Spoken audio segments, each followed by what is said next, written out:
ये हमारी भक्ति, फकीरी माने भक्ति, ये मुश्किल क्यों होगी? क्योंकि हमारी परंपराएं जो भक्ति बाधक वो घनी फैला ली हमने। उन परंपराओं को कम करना है, बिल्कुल सिंपल वे माना पड़ेगा हमने, जब हम सफल हो पाएंगे।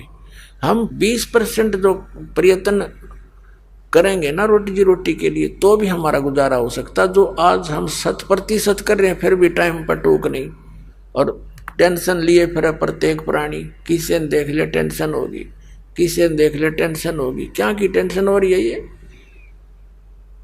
हमने अपनी परंपरा बिगाड़ रखी है।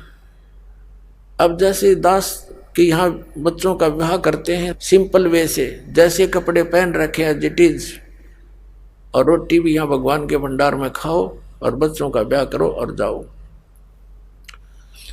और जैसे घर पे भी करते हैं तो भी इसी तरह हमने ड्रामाबाजी नहीं करनी। परमात्मा ने ब्याह बच्चों का कर रखा होता है। अब हम ज्यादा दुखी इन बातों से हैं कि जिसका 3 बेटी होगी, अब उसको पता है कि समाज में किस तरह विवाह किया जाते हैं,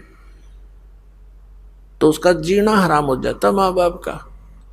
और अब ऐसा होगा कि चाहे कितनी हो जाओ बेटी, खर्चा तो होना है नहीं, सिंपल वे से ब्याह करेंगे अपने बच्चों का, और बेटी को नाम दिला दे भगवान का, सदा सुखी रहेगी। एक पिताजी कितना धन दे सकता अपनी बेटी को? क्या आजीवन उसका गुजारा करा सकता है? फिर भी उसने अपने संस्कार से ही उसका काम चलेगा।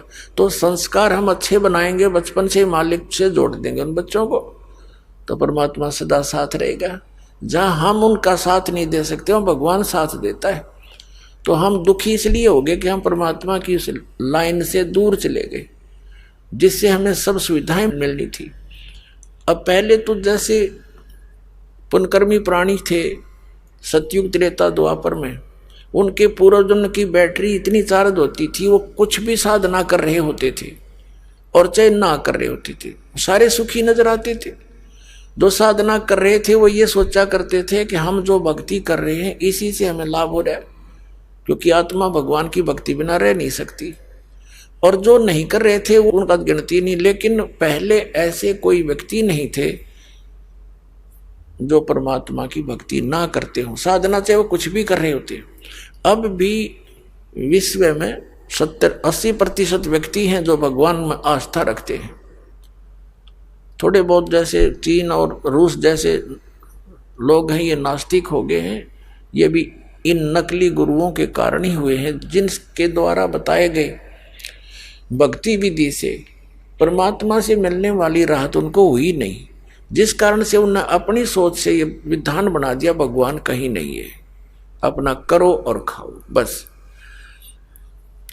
और काल यही चाहता है कि इनको ऐसी उल्टी पट्टी पढ़वा दूं, ऐसा गलत भक्ति मार्ग बतवा दूं, इनको अध्यात्म लाभ हुआ नहीं, ये नास्तिक हो जा। परमात्मा का ये प्रयत्न रहता है कि इनमें आस्था बनी रहे भगवान की। खुद आते हैं दाता, जगह जगह प्रकट हो जाते हैं, कि कहीं भी रह करके गुप्त, जैसे पहले तो मीडिया भी नहीं था, कम्युनिकेशन भी नहीं था, कहीं भी आ जाते थे, सुना करते थे। एक साधु 10 वर्ष रहा था, उसका पता नहीं, नाम गाम बताया नहीं, और वहाँ बहुत से अक्षेत्र को शिष्य बनाकर भक्ति विधि बताकर उनको बहुत से सुख देकर और अंतर ध्यान हो जाते थे, ताकि परमात्मा की आस्था चा इस बनी रहे।